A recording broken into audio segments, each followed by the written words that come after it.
Hi friends, मैं अंशु आनंद आपके अपने यूट्यूब चैनल पहल कैंपस में आपका स्वागत है। आज मैं आप लोगों को टेस्ट ऑफ डिविजिबिलिटी के बारे में डिटेल से बताएंगे। देखिए, अधिकांश कॉम्पिटिटिव एग्जाम में जो है इस तरीके से प्रश्न पूछे जा रहे हैं विभाज्यता के नियम से। तो आज हम लोग जानें कि विभाज्यता की जांच किस प्रकार से की जाती है, उसके क्या रूल्स एंड रेगुलेशंस हैं। ठीक है, तो सबसे पहले आज मैं आप लोग को दो से विभाज्यता का नियम क्या कह रहा है कि ये जो दो से जो है ऐसी कौन सी संख्या है जो दो से विभाज्य होगी। तो देखिए, इसको दो से विभाज्य होने के लिए इसको कंडीशन पे क्या है कि उसका इकाई अंक जो होगा, किसी भी नंबर का इकाई अंक जो होगा, या तो वो क्या होगा, 0 होनी चाहिए, या 2 होनी चाहिए, या 4 होनी चाहिए, 6 होगा, या 8 होगा। कहने का मतलब है कि किसी भी संख्या में यदि उसका इकाई अंक 0, 2, 4, 6, 8, अर्थात हम कह सकते हैं ना, ये क्या है, दीज आर इवन नंबर्स। ये इवन नंबर है।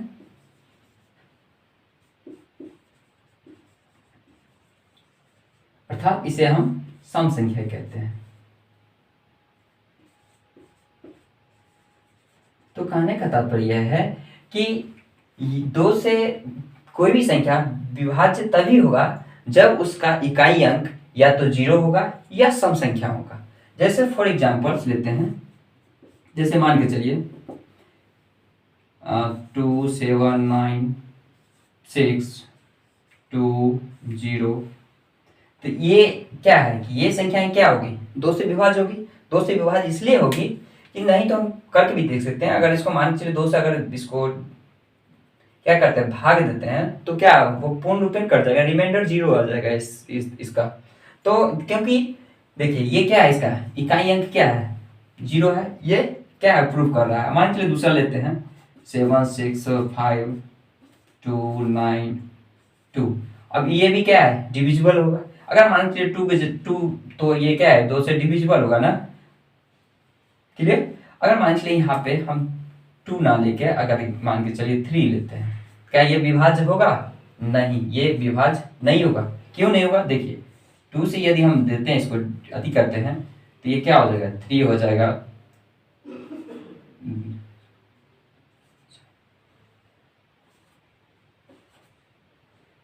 तो ये पूर्ण पे नहीं कट रहा है। तो जो अगर पूर्ण पे नहीं करता है तो कहने का मतलब है कि वो क्या है कि 2 से वो विभाज्य नहीं होगा संख्याएं। तो इसके लिए विभाज्य होने के लिए संख्या के अंक, इकाई अंक जो होता है, लास्ट का जो डिजिट होगा, लास्ट का डिजिट या तो वो 0 होगा, या 2 होगा, या 4 होगा, 6 होगा, या 8 होगा। कहने का मतलब है 0 या कोई सम संख्या अगर इकाई के स्थान पर होगा तो वो संख्याएं जो है क्या है, हमेशा 2 से विभाज्य होगा, भले वो संख्या जितना भी बड़ा क्यों ना। मान चलिए यही संख्या अगर मान चलिए यहाँ पे ये मान चलिए यहाँ पे अगर 4, 6, 7, 2, 9, 0 अगर है, तो कह देगा कि क्या ये संख्या 2 से विभाज्य है। ये संख्याएं जो है, दी गई संख्या क्या 2 से विभाज्य है? हाँ, एकदम है। एकदम कर देंगे हाँ है। क्यों कहेंगे, क्योंकि इसका इकाई अंक देखते ही हम क्या कर देंगे कि वो संख्या 2 से विभाज्य होगा।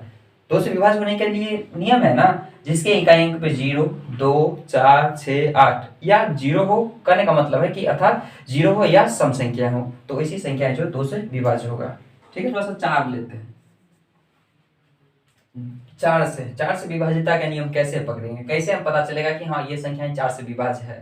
तो देखिए, इसके लिए भी उसका जो इकाई अंक होगा, इकाई एवं दहाई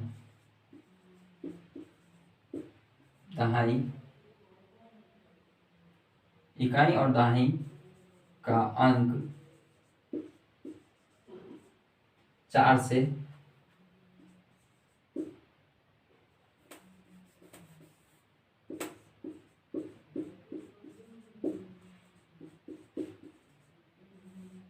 विभाज्य हो तो हम कह सकते हैं कि दी गई संख्या क्या होगी, 4 से विभाज्य होगी। जैसे फॉर एग्जाम्पल देते हैं, जैसे मान के चलिए 970496276 4 या 8 ही लेते हैं, क्या दिक्कत है, 8 ही लेते हैं। तो कहने का मतलब है, ये मान के चले कोई संख्याएं दे दी गई है, अब बोल देगा क्या ये संख्याएं 4 से विभाज्य है। तो हमें सबसे पहले क्या करना है कि इसके रूल्स को देखना कि क्या क्या रहा है, 4 से विभाज्य होने के लिए क्या नियम्स हैं। तो देखिए इसका ये जो स्थान हो गया, ये स्थान ये इकाई कहलाता है, ठीक है, और ये स्थान जो है ये दहाई कहलाता है, ठीक है। तो कहने का मतलब है कि कितना बड़ा संख्या दिया हुआ है, तो हमको पूरा संख्या को चेक करने की कोई जरूरत नहीं है, हमें सिर्फ और सिर्फ ये दोनों संख्या को ही देखना है कि क्या ये संख्या यदि 4 से विभाज्य है। अगर ये संख्याएं अगर 4 से विभाज्य होगा तो जितनी भी डिजिट दिया हुआ, भले वो 20 अंक का रहे, 25 अंक का रहे या 4 अंक का ही क्यों न रहे, तो हम उसके लास्ट के इकाई और दहाई का अंक में भाग देंगे 4 से।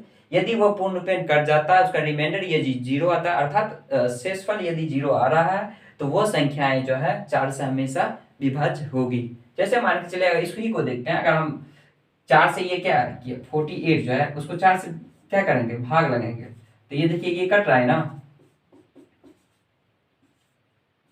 तो इसका क्या है, रिमाइंडर 0 आ रहा है ना, ये रिमाइंडर 0 आ रहा है ना। जैसे ही अगर किसी भी संख्या लास्ट के इकाई और दहाई अंक को अगर भाग देने पर यदि शेषफल 0 आता है, तो डायरेक्ट वे में वो संख्या जो है 4 से क्या होगी, विभाज्य होगी। तो कहने का मतलब ये संख्या जो है 4 से विभाज्य होंगी।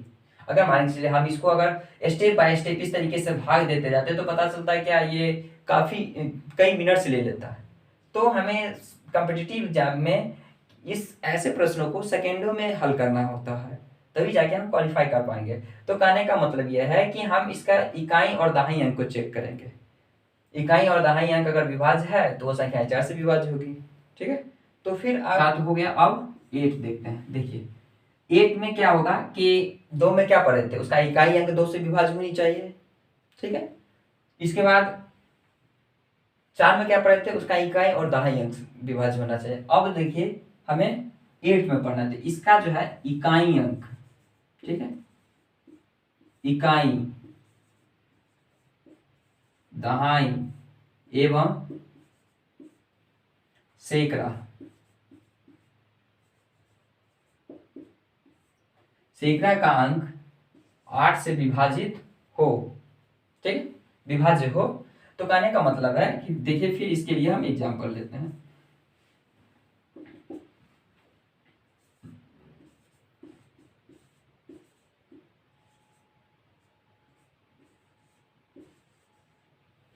ये संख्याएं दी गई है, अब अगर कह देगा क्या ये संख्याएं 8 से विभाज्य है, हमें ये चेक करना होगा ना। तो चेक करने के लिए हम क्या करेंगे, ये पूरा में भाग देने की हमें कोई जरूरत नहीं है, बल्कि हम ये संख्याएं क्या है, ये आपका इकाई है, ठीक है, ये संख्याएं आपका दहाई है और ये संख्या है आपका सैकड़ा, इसे सैकड़ा के पोजीशन पे, इसलिए इसको सैकड़ा का। देखिए हम क्या करेंगे, इसको चेक करने के लिए मात्र इसके इकाई दहाई और सैकड़ा 3 अंकों को क्या करेंगे, 8 से भाग देंगे। तो मान के चले 8 से यदि भाग देते हैं तो ये 192 है। देखते हैं इसको, इससे भाग लगाते हैं, ये क्या है 2 बार में इसको अति करेंगे, तो ये क्या है, कहने का मतलब है कि जब हम 8 से इसके 3 अंकों को भाग लगाते हैं तो हमें क्या रिमाइंडर शून्य आता है। तो रिमाइंडर जैसे ही शून्य आता है तो क्या ये 8 से विभाज्य है। तो कह सकते हैं कि ये पूरा ये जो संख्याएं दी गई है ये 8 से विभाज्य होगी, क्लियर। 2 4 8 यानी कि 2 के लिए क्या था, उसका इकाई अंक या तो 0 हो या सम संख्या हो। 4 के लिए क्या था, उसका इकाई और दहाई का अंक यदि 4 से भाग लग जाता है, रिमाइंडर शून्य आता है, तो वो संख्याएं जो है कितना ही बड़ी क्यों ना है वो 4 से विभाज्य होगा। 8 के लिए क्या था, जिसका इकाई दहाई और सैकड़ा 3 संख्याएं यदि 8 से विभाज्य है तो दी गई उसमें जितनी भी संख्या होगी, जितनी भी बड़ी संख्या क्यों ना हो, वो 8 से क्या होगा, विभाज्य होगा, ठीक है। 3 का, ठीक है, देखिए 3 के लिए क्या है कि 3 से जो है विभाज्य वैसी संख्या होगी जिसका योग यदि 3 से विभाज्य है तो दी गई संख्या जो होगी कहने का मतलब है कि जितने भी संख्या दी हुई है, अगर जितने भी संख्या होगी, जितनी भी संख्या होगी, 3 से विभाज्य होने के लिए हमें सबसे पहले क्या करना होगा, अगर जितनी भी आपको अंक दी हुई होगी, ठीक है, उन सभी अंकों को हम क्या करेंगे, ऐड कर लेंगे। जैसे मान के चलिए हम एक एग्जांपल देते हैं आपको, जैसे मान के चलिए 2 6 5 7 1 दिया हुआ है, ठीक है। तो आप जैसे ये क्या है, संख्याएं दी, अंक दिए हुए हैं ना इतने, अब क्या करेंगे, सभी अंकों को क्या करेंगे, ऐड करेंगे। जैसे 2 है, +6 करेंगे, +5 करेंगे, +7 करेंगे, +1 करेंगे। सबको ऐड करने के बाद यदि अंक इसका योग यदि 3 से विभाज्य होगा, 3 से भाग यदि लग जाएगा, उसका रिमाइंडर अर्थात शेषफल यदि शून्य आता है, तो वो संख्या जो दी गई हुई संख्या जो होगी वो क्या होगी, 3 से पूर्णतः विभाज्य होगी। ठीक, तो देखिए हम चेक करते हैं, तो इसको क्या करते हैं, 6 2 8 5 13 13 और 7 20 1 21, तो इसका योग कितना आया, 21। अब देखिए 21 क्या विभाज्य है 3 से, हाँ है, कर सकते हैं ना, है। तो ये कहने का मतलब है कि ये क्या है, 3 से विभाज्य होने के कारण ये संख्याएं जो है 3 से क्या होगी, विभाज्य होगी। तो देखिए इस विभाज्य के नियम को क्या कर रहा है कि इसको, इस सब को हम क्या करेंगे, ऐड कर लेंगे। जितने भी ये डिजिट दिया हुआ है सबको ऐड करके उसमें क्या करेंगे, 3 से भाग दे देंगे। यदि वो पूर्ण पे कट जा रहा है, अर्थात उसका रिमाइंडर यदि शून्य आता है, तो वो दी गई संख्याएं, दी गई जो संख्याएं, अंकों का योग जो होगा, यदि दी गई संख्याएं जो होगी वो क्या होगी, 3 से विभाज्य होगी। क्लियर यहाँ तक। अब आते हैं, देखिए अर्थात हम क्या लिखे हैं, कहने का मतलब है कि जितने भी अंक होगी, जैसे ये अंक हो गई, सभी अंकों का जोड़, सभी अंकों को जोड़कर, ठीक, जोड़कर उसमें 3 से भाग देने पर शेषफल शून्य आता है तो संख्या विभाज्य होगी। तो कहने का मतलब है कि संख्याओं को क्या करेंगे, जोड़ लिए, जोड़ने के बाद क्या है, इसके योग में 3 से हमने भाग दिया, भागफल क्या है, भागफल तो 7 आया और रिमाइंडर कितना, अर्थात शेषफल कितना आया, शून्य आया। अर्थात कह सकते हैं ना कि ये संख्याएं जो दी गई संख्याएं जो वो 3 से विभाज्य होगा। मान चलिए दूसरा संख्या लेते हैं, अब बात के चलिए दूसरा क्वेश्चन लेते हैं। क्या ये संख्याएं, आप पूछ देगा क्या ये संख्याएं 3 से विभाज्य है, तो हमको ऐसे ही चेक करेंगे, क्या करेंगे, 6 5 11 11 4 15 3 18 2 20 6 26 5 31, तो क्या 31 संख्याएं क्या 3 से विभाज्य है, नहीं, नहीं है ना।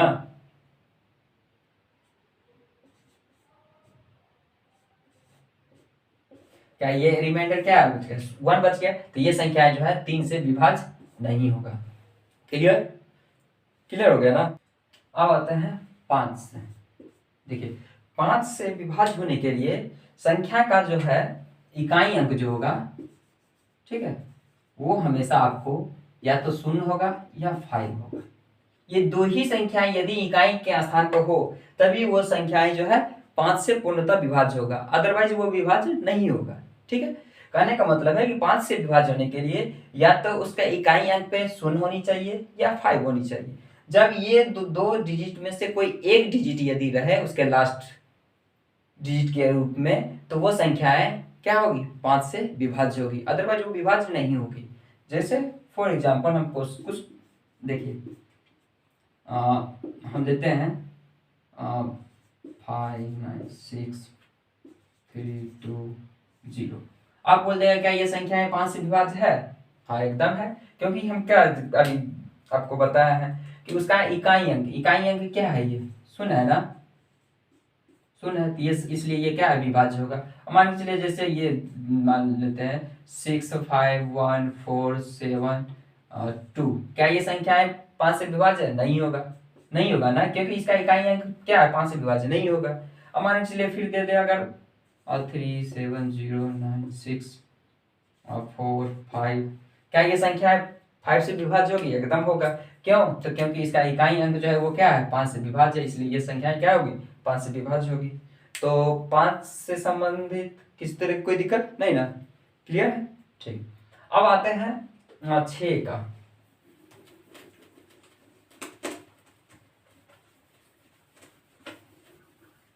देखिए 6 के लिए क्या है कि 6 का जो है 6 से विभाज्य तभी कोई संख्या होगी जब वो संख्याएं जब वो संख्याएं 2 एवं 3 से 2 एवं 3 से विभाज्य 3 से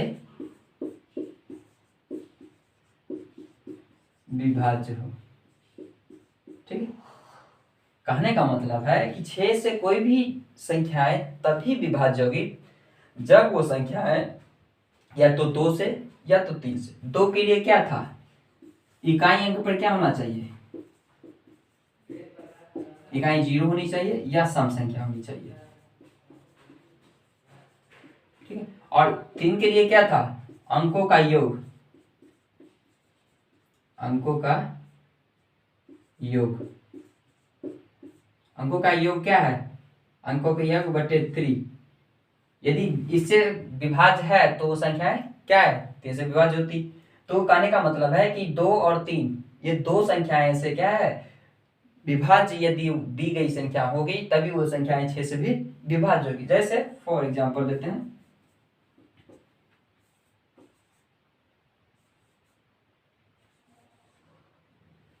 क्या ये संख्याएं 6 से विभाज्य है, हाँ या नहीं, चेक कीजिए। देखिए क्या ये तो क्लियर है कि ये संख्याएं जो है इकाई अंक 2 है तो ये 2 से विभाज्य है, क्लियर।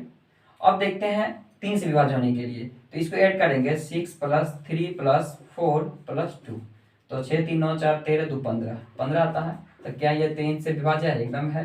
तो कहने का मतलब है कि ये संख्याएं 3 से भी विभाज्य है, तो इसलिए ये संख्याएं जो क्या होगी 6 से विभाज्य होगी, 6 से विभाज्य होगी। जैसे देख लीजिए, इसको चेक कर लेते हैं क्या दिक्कत है।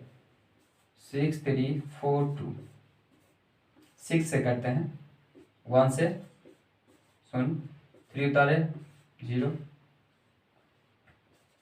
4 तो और ये 5,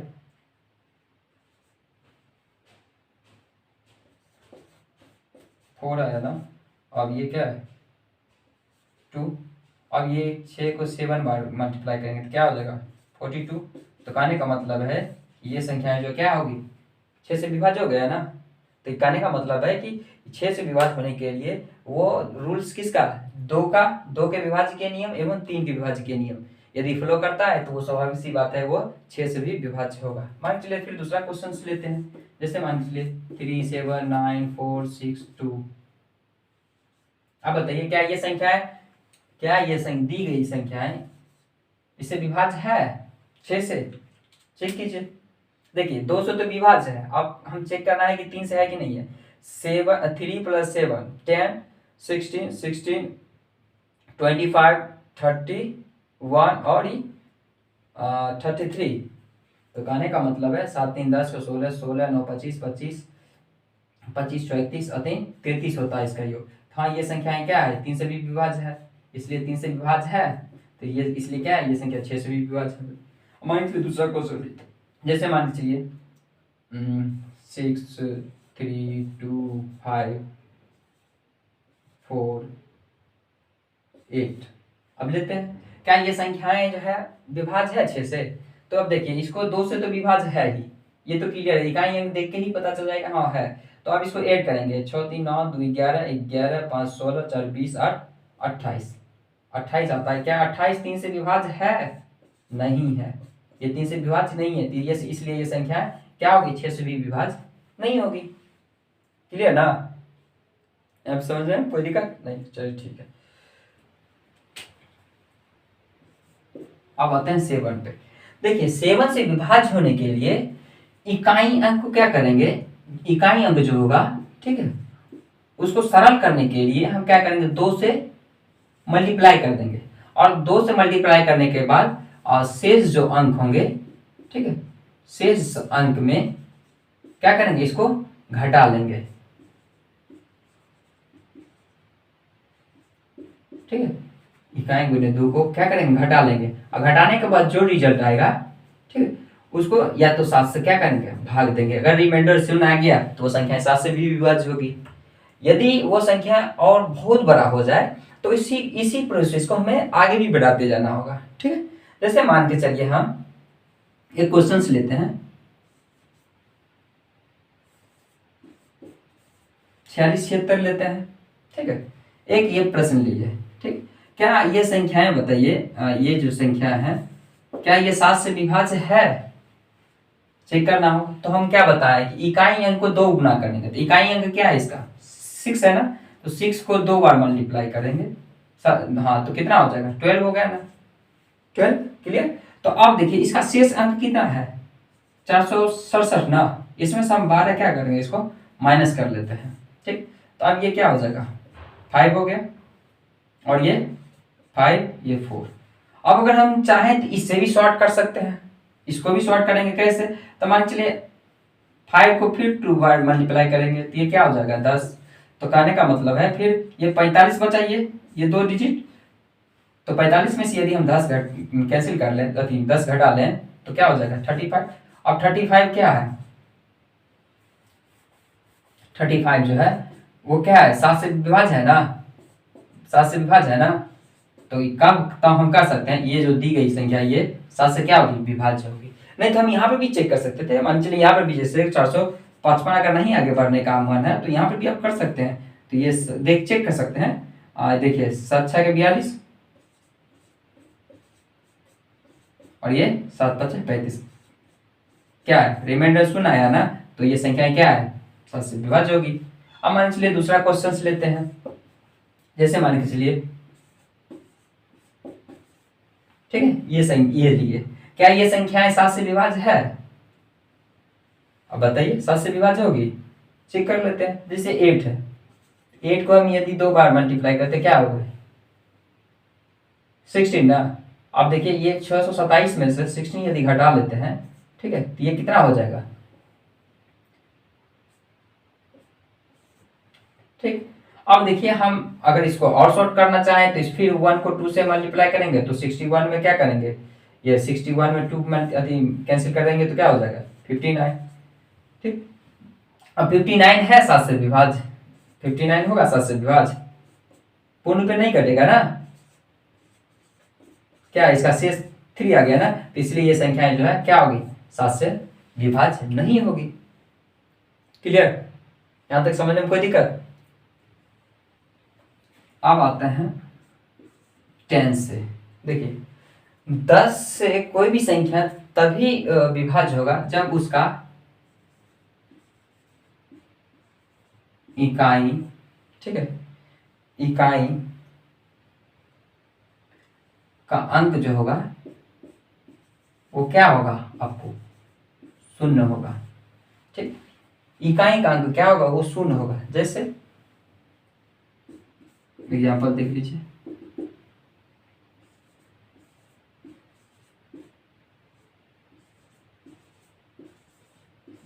क्या ये संख्या है 10 से विभाज्य है, एकदम होगा, क्योंकि उसके इकाई अंक क्या है 0 है। मान चलिए 7 5 2 3 4 9 6 2 5, क्या ये संख्या 10 से विभाज्य होगा, बिल्कुल नहीं होगा, ठीक है, क्योंकि देखिए इकाई अंक यदि शून्य हो तभी वो संख्या 10 से विभाज्य होगी, अदरवाइज वो 10 से विभाज्य नहीं होगा, ठीक। तो 10 भी समझ गए हम लोग। अब थोड़ा आते हैं 11, देखिए 11 का क्या नियम कह रहे हैं। देखिए इसमें क्या है कि 11 से विभाज्य होने के लिए इसमें ओड इवन का हम नंबर लेंगे, ठीक है, ओड इवन नंबर। जैसे मान के चलिए एक प्रश्न लेते हैं, जैसे 6 7 2 3 4 5 6, ठीक है। अब देखिए क्या करेंगे कि देखिए ये मान के चलिए ऑड है, मान के चलते विषम में लेते हैं, ठीक है, 1 2 3 या इसको हम नंबरिंग कर लेते हैं 1 2 3 4 5 6 7, ठीक है। अब देखिए इसको यानी क्या करेंगे इवन को एक साथ लेते हैं, इसको एक एक अंक को छोड़ के, ठीक है, ले लिए, क्लियर। अब इसको क्या करेंगे इसको एक साथ, ठीक। अब दोनों को क्या करेंगे ऐड करेंगे, मान चलिए इसको ऐड करते हैं तो 6 + 2 + 4 + 6। अब इसको ऐड करने के बाद कितना होता है 8 4 12 6 18, क्लियर। अब फिर इसको ऐड करते हैं 7 ये क्या है 7 प्लस 3 प्लस 5, यही ना 7 प्लस 3 प्लस 5, ये क्या हो जाएगा 15। अब देखिए कि मान के चले यहाँ क्या है 18 है और ये कितना आया 15 है। क्या करेंगे कि इसको जो है एक दूसरे से क्या करेंगे घटाएंगे। तो घटाने के बाद ये क्या आता है 3 आ गया ना। तो 3 जैसे ही आएगा तो ये संख्या 11 से भी क्या है विभाज्य नहीं होगा। हाँ 11 से विभाज्य होने के लिए यदि घटाने के बाद या तो वो 0 आता या वो 11 से विभाज्य होता तो दी गई संख्या जो है 11 से विभाज्य एकदम कन्फर्म होता। अब मान लीजिए इसके लिए थोड़ा सा हम एक और कदम बढ़ते हैं। थोड़ा सा देखिए ये तो संख्या क्या है 13 से 11 से विभाज्य नहीं होगा। क्लियर, ये संख्या जो है 11 से विभाज्य नहीं होगा। थोड़ा सा हम आगे बढ़ते हैं इसी प्रश्न को लेके। देखिए यदि यहाँ पे 3 दे दिया जाए, 3 दे दिया जाए तो क्या ये संख्याएं विभाज्य होगा 11 से, इसको चेक करना है। तो इसको हम क्या करेंगे, इसके लिए हमें क्या करेंगे +3 कर देंगे। ये क्या हो जाएगा 18 आ गया ना, 18 आ गया। तो अब क्या करेंगे यहाँ पे हम 18 को घटा के देखेंगे तो ये क्या आ जाएगा 0 आ गया। जब ओड और इवन का योग करने के बाद दोनों का डिफरेंस यदि हमें 0 आ जाए, ठीक है, दोनों का डिफरेंस यदि 0 आ जाए या ऐसी कोई संख्या आ जाए जो 11 से विभाज्य हो तो वो संख्या क्या होगी 11 से विभाज्य होगी। क्लियर, 11 से वैसी संख्या क्या होगी विभाज्य होगी। ठीक है, तो यहाँ तक हमने देखा और यहाँ तक बेसिकली यहीं तक कॉम्पिटिटिव एग्जाम में पूछे जा रहे हैं एग्जाम में क्वेश्चंस। तो आज हम लोगों ने टेस्ट ऑफ डिविजिबिलिटी के बारे में अच्छे से पढ़े और नेक्स्ट क्लास में इससे आगे बढ़ेंगे। इसी के साथ आज का क्लास समाप्त करते हैं। जय हिंद।